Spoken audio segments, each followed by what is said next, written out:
Pelo sinal da Santa Cruz, livrai-nos Deus, nosso Senhor, dos nossos inimigos. Em nome do Pai, do Filho e do Espírito Santo. Amém. Meu Senhor e meu Deus, creio firmemente que estás aqui, que me vês, que me ouves. Adoro-te com profunda reverência. Peço-te perdão dos meus pecados e graça para fazer com fruto este tempo de oração. Minha Mãe Imaculada, São José, meu Pai e Senhor, meu anjo da guarda, intercedei por mim.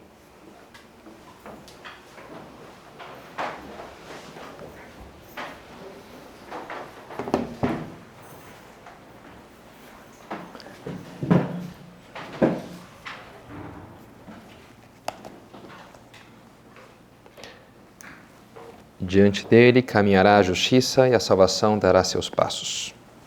Os passos no caminho in via Gressus, diz um salmo, que eu acho muito interessante, 84, 85.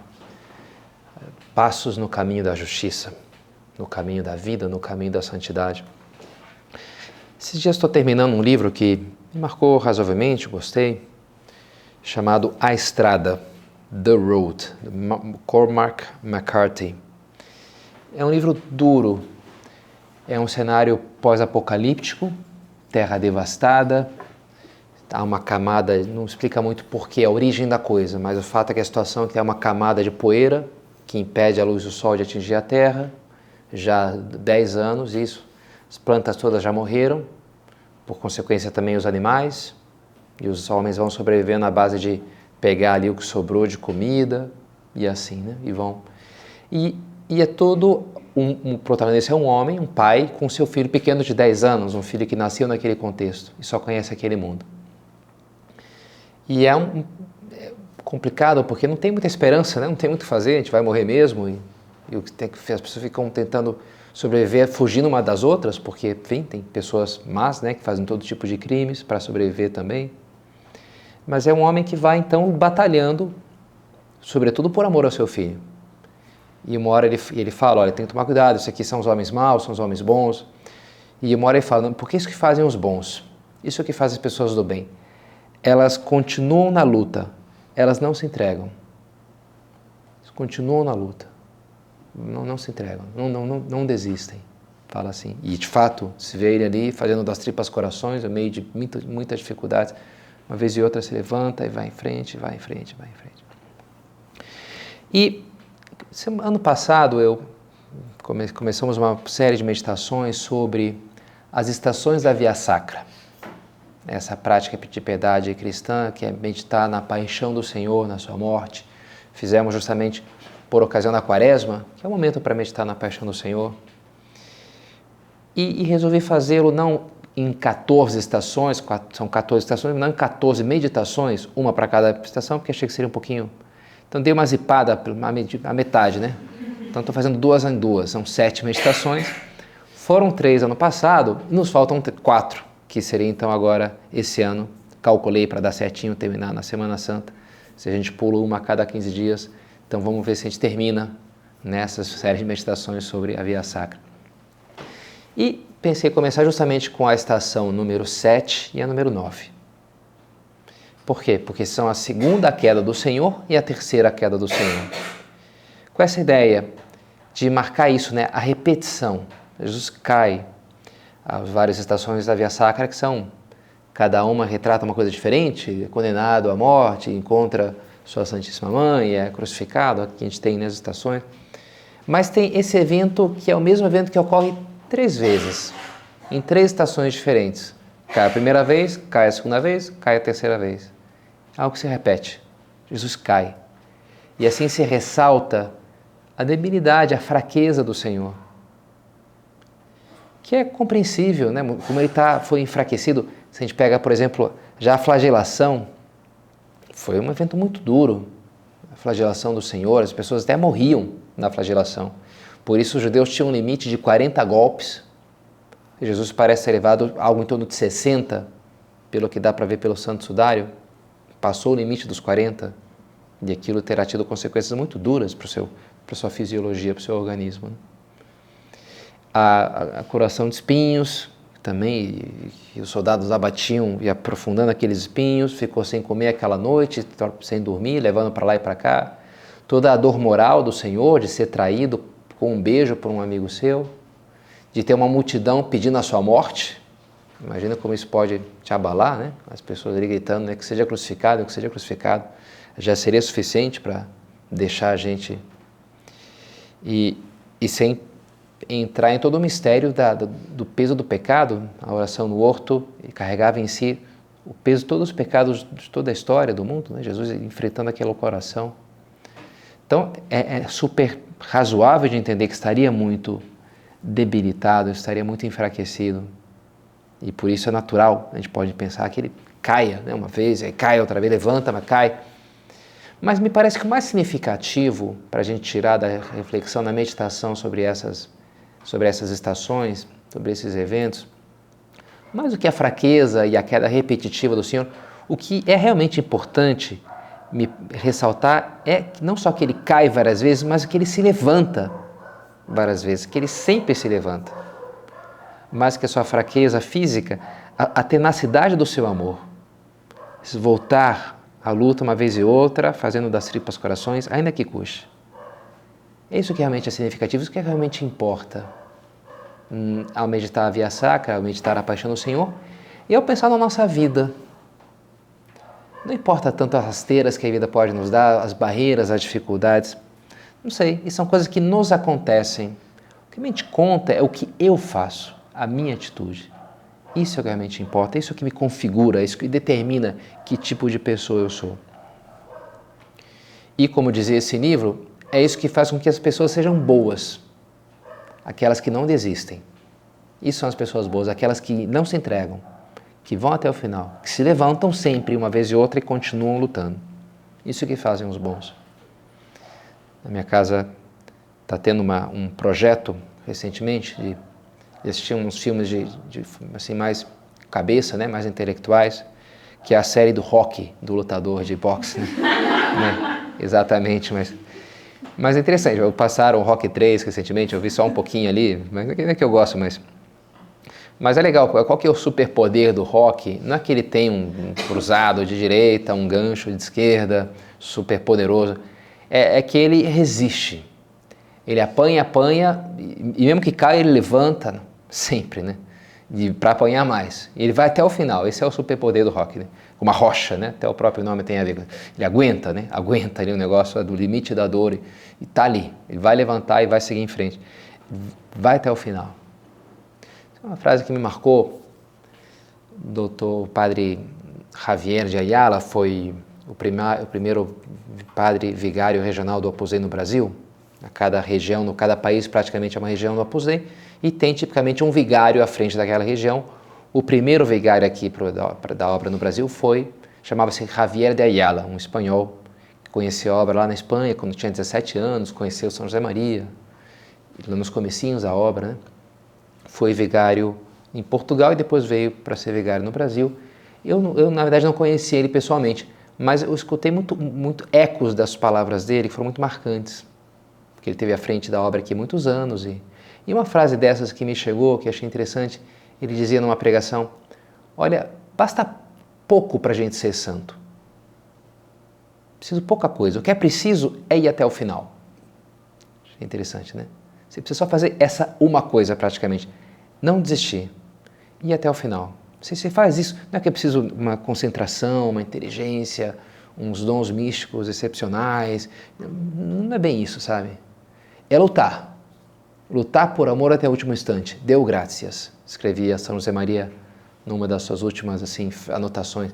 Esse é o nosso destino, lutar por amor. Estou aqui para isso, até o último instante.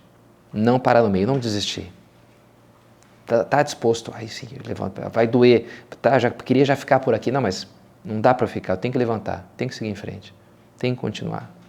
Fazendo a minha leitura, anteontem, acho, do Novo Testamento, né, que eu procuro fazer diariamente, como várias de vocês, chama atenção quando perguntam para Simão Pedro: o vosso mestre não paga o imposto do templo? A didracma do templo, tinha um imposto lá que eles tinham que pagar uma vez por ano. E alguém chegou em São Pedro meio questionando, Jesus não paga isso daí? Ele tem que pagar, né? Todo judeu piedoso paga, para sustentar lá o templo, o sacrifício do templo. E Simão Pedro pego ali meio de improviso, não, claro que paga. Aí Jesus procura Simão e fala, olha, quem cabe pagar, né? Os filhos ou os estrangeiros? Portanto, os filhos estão livres. Mas, no entanto, para que não se escandalizem, então ele vai lá, faz um milagre.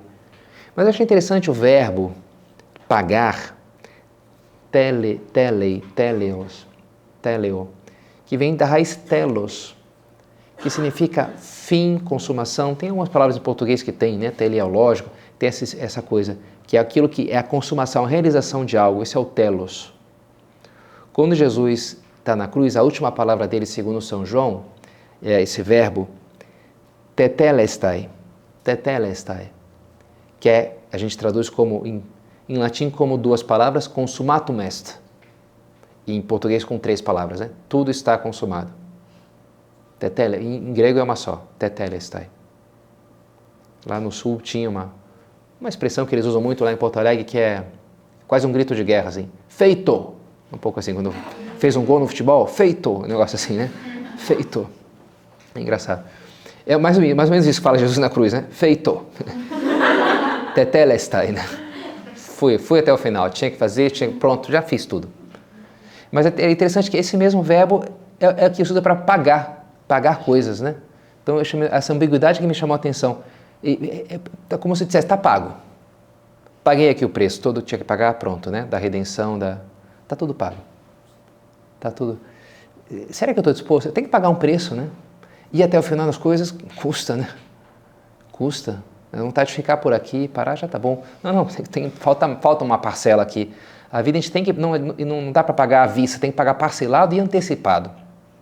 É assim, né? Tem que ir pagando ali para até no final dizer, bem, agora foi a última parcela, tetelestai. Está feito, está pago, mas eu tenho que chegar lá, como Cristo chegou lá.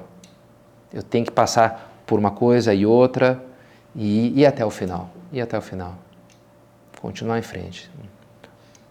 O whisky famoso, o slogan das propagandas é Keep walking, continue andando, não para, né? Keep walking, né? É legal, é um bom slogan assim, para a nossa vida, né?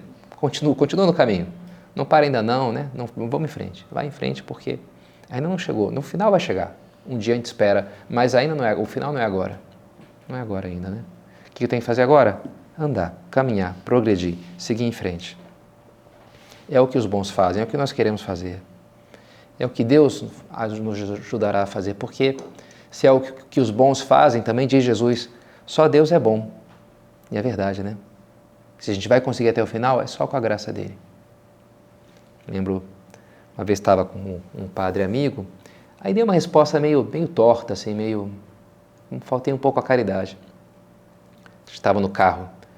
E aí me dei conta, né? Aí interiormente eu disse ao Senhor, pisei na bola aqui, me dá outra chance, vai. Tipo de me comportar melhor, né? Aí papo vai, papo vem, esqueci daquilo, a gente continuou conversando, e passou um tempo e me dei conta, outra vez, né? Dei uma resposta meio torta, assim, né? Poderia ter falado com outro tom, sabe? Quando você fala uma coisa meio agressiva, né? Aí eu não tive cara de pau de pedir uma terceira chance. Eu só falei, Senhor, não desista de mim, Senhor, por favor. Não desista de mim, porque acho que eu já teria desistido, né? Mas eu confio que você é mais misericordioso, que você é bondoso. E é verdade, né?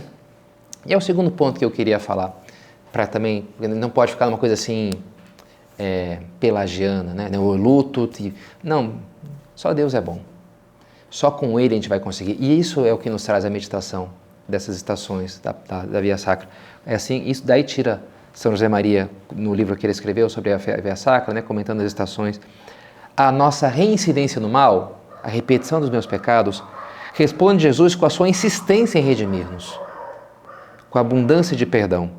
E para que ninguém desespere, torna a erguer-se, fatigosamente abraçado à cruz. Eu erro, e outra vez, mas ele torna a se erguer. E, para que eu não me desespere, ele responde com a sua insistência em redimir-nos. Jesus insiste em me perdoar, insiste em me ajudar, insiste em me tomar pela mão, e essa é a fonte da minha esperança, não a minha determinação, não porque agora eu vou lá e vai dar certo.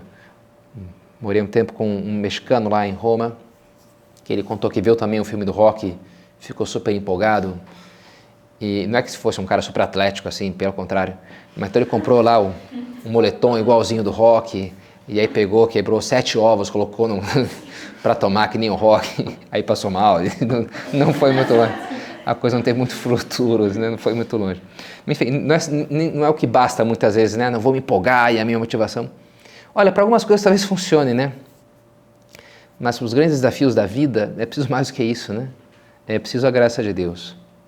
É Ele que vai, essa é a nossa esperança. Que eterna é a sua misericórdia. Dizia o Papa Francisco, Deus nunca se cansa de nos perdoar. Talvez nós nos cansemos de pedir perdão, poderíamos nos cansar de pedir perdão alguma vez, mas Ele nunca se cansa de perdoar. E por isso eu sigo em frente, feliz, tranquilo, né? Essa é a minha esperança. E agora isso sim, eu tenho que me apoiar nisso, me levantar uma vez e outra. Ele fala na sua homilia de Quaresma, São José Maria, dessas sucessivas conversões. Na nossa vida, a vida dos cristãos, a primeira conversão é importante, mas ainda mais importante, mais difíceis são as sucessivas conversões. Ok, teve aquele primeiro momento que eu me converti, que eu me empolguei, que eu tive um encontro com Cristo, num retiro, não sei como for. E foi ótimo, isso é importante. Mas não basta isso. Não basta dar largada e agora... Não, tem outra conversão. Cada quaresma é uma chamada para a nossa conversão. Começa assim, né? Convertei-vos, você crê no Evangelho. Fazer penitência, muda de vida, muda o teu interior. Que bom que a gente começasse essa quaresma escutando essa chamada do Senhor, predispondo-nos a abraçar esse convite. Um convite que muitas vezes nos pedirá mudanças bem concretas na nossa vida, né? Guinadas poderosas. Eu estou indo para lá e tenho que parar e me examinar e ver, olha, não é para cá que eu quero ir. Eu estou indo para o outro lado. Eu tenho que dar uma virada aqui, né? Porque às vezes uma virada poderosa. Não como daquela atriz que comentava, não, depois desse filme a minha vida mudou completamente, a minha vida deu um giro de 360 graus depois daquele filme. 360 graus? Peraí. Então ficou no mesmo lugar, né? Não mudou nada a tua vida. 180, se você quer, né? Uma coisa radical, já tá bom 180, né? Não passa disso porque começa a ir contra, né? Mas às vezes, não sei, 30, 90 graus. Deus talvez espere de mim. Olha, se está indo para um lado é para ir para o outro, né? Você deveria rever isso daí. Não sei, sabe? Ou talvez a gente esteja meio parado, né? Bonito esse último título do último livro do Papa João Paulo II. As palavras do Senhor na última ceia. Levantai-vos, vamos. Levanta, está todo mundo parado aí, levanta, vamos sair do lugar, vai.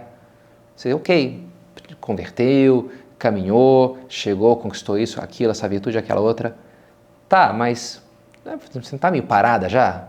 Não dá para sair do lugar? Não dá para melhorar nessa virtude, naquela outra, combatendo mais o teu amor próprio, essa tua limitação, esse teu egoísmo, esse teu orgulho? Dá para crescer na piedade? No amor à Eucaristia, no amor a Nossa Senhora, no zelo apostólico? Não podemos ficar prostrados pelos nossos erros. Ah, porque eu já lutei, já tentei, não consegui. Já tenho a experiência triste das minhas misérias e que não adianta. Não. Levanta, né? Jesus se levantou. Por mais que eu tenha caído, por mais que eu não tenha motivos para confiar em mim, que na verdade não os tenho, mas se eu ponho minha confiança no Senhor, aí sim eu tenho todos os motivos para seguir em frente. Voltando para o comentário de São José Maria, que os tropeços e as derrotas já não nos afastem mais dele. Como a criança débil se lança compungida nos braços vigorosos de seu pai, tu e eu nos arrimaremos ao jugo de Jesus. Só essa contrição e essa humildade transformarão a nossa fraqueza humana em fortaleza divina. Não deixa que o teu pecado, que o teu erro te deixe, te afaste. Pelo contrário, não te afaste mais dele, isso daí. Que sirva para você acudir a ele, para você se aproximar mais dele, você está mais próximo, para amá-lo mais. E é o terceiro e último ponto que a gente poderia tirar da reflexão nessas estações, a importância da luta, de não parar, a necessidade de amparar-nos em Deus, só Ele é a fonte da nossa fortaleza. E um terceiro ponto, como eu posso aproveitar e tirar coisas boas dessas coisas ruins que são os meus pecados. A graça de Deus era capaz de fazer isso, tirar coisas boas de coisas ruins. O pecado é ruim, meus tropeços são ruins. E, no entanto, eu posso e devo tirar coisas boas desses meus erros. Me lembro uma confissão que me ficou marcada, me confessando com outro padre, né? Aí eu posso falar, não posso falar das confissões que eu atendi, mas dessa eu posso.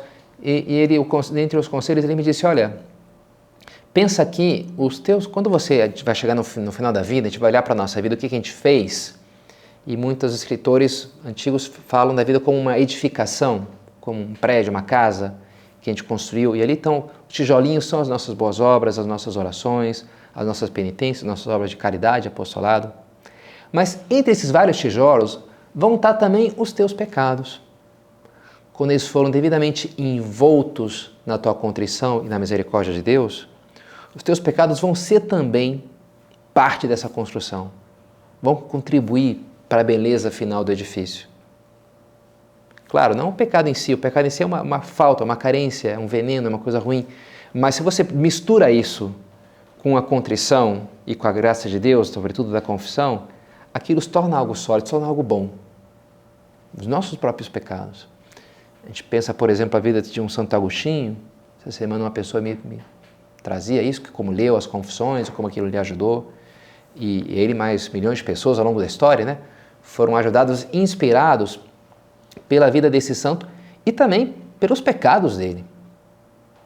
Claro, não tanto porque, sei lá, o modelo de cometer pecados, né, não é isso, mas o modelo de contrição, né, que ele, apesar que tinha aquelas misérias, talvez várias que eu tenho, e tinha erros que eu cometi, ele deu a virada naquilo e fez uma coisa maravilhosa em cima daquilo. E a vida dele, de uma maneira, é mais rica, mais bonita, porque contou com aqueles pecados, uma vez que eles foram transformados pela graça de Deus, foram resolvidos na contrição e na misericórdia.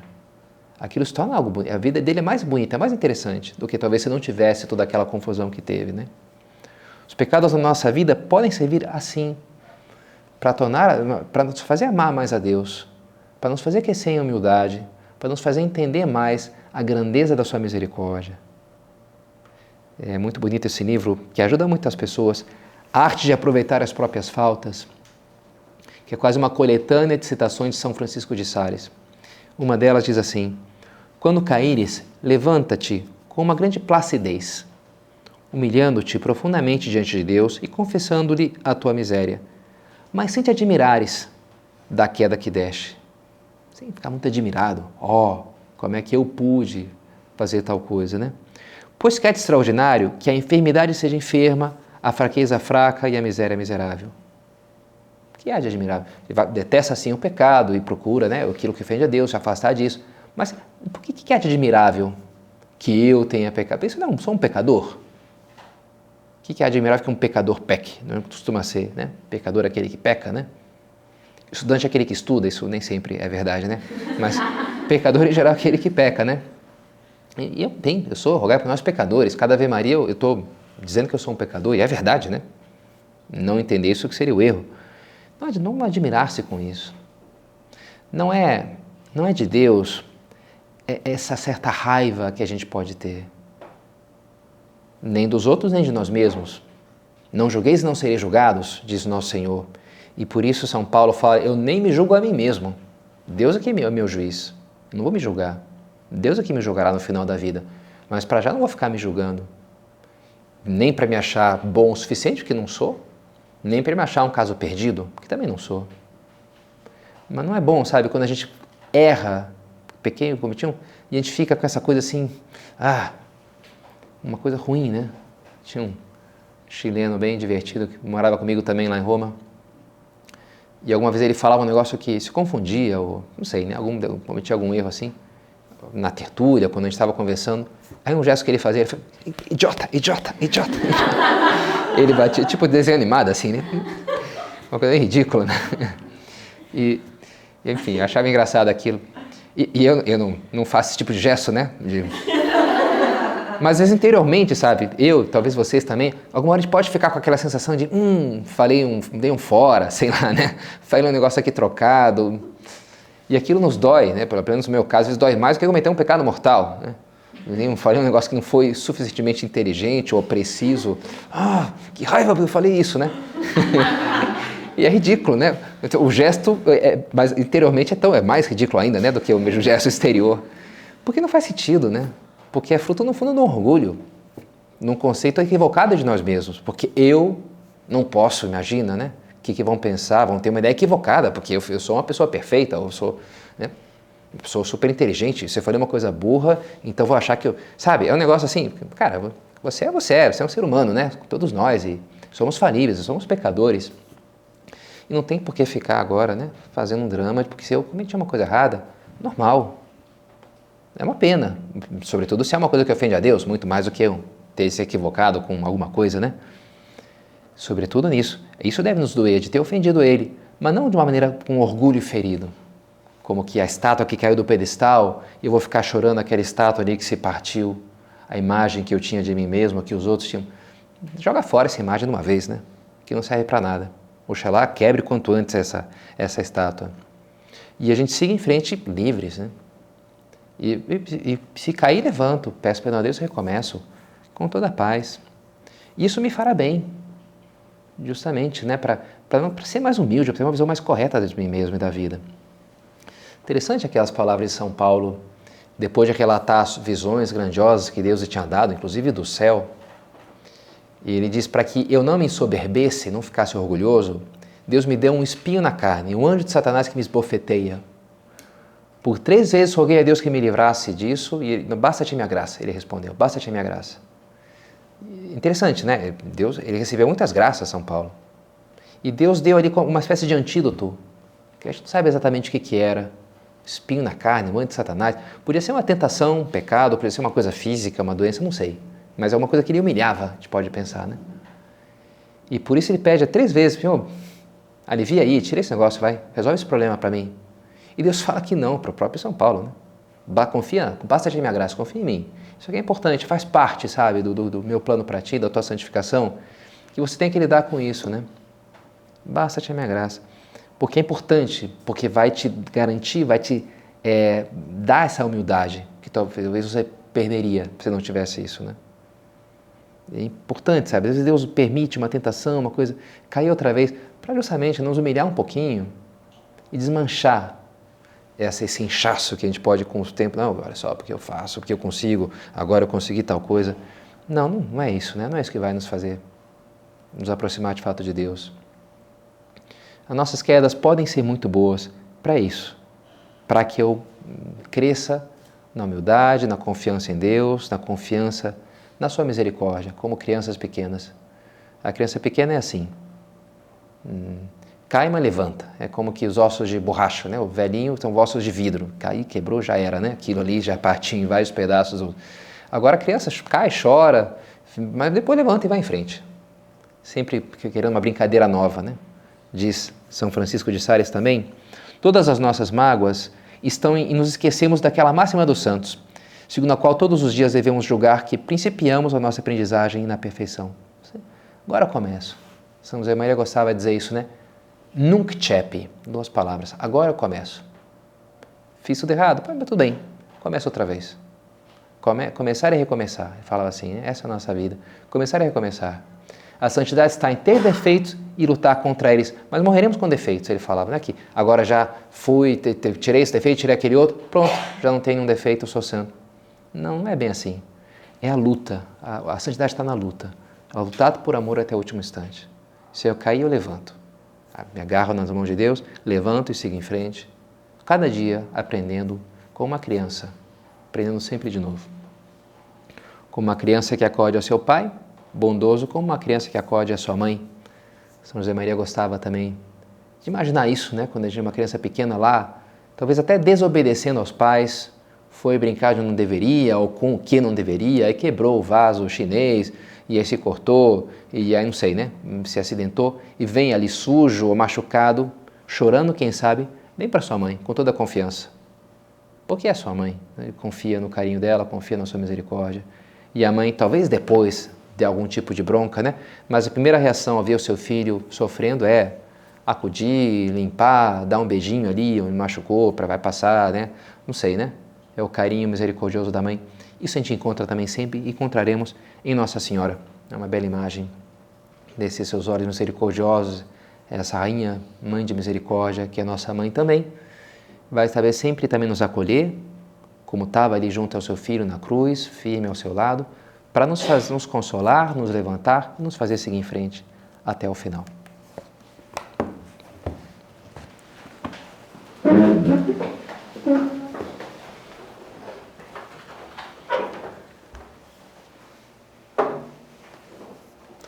Dou-te graças, meu Deus, pelos bons propósitos, afetos e inspirações que me comunicaste nessa meditação. Peço-te ajuda para os pôr em prática. Minha Mãe Imaculada, São José, meu Pai e Senhor, meu anjo da guarda, intercedei por mim.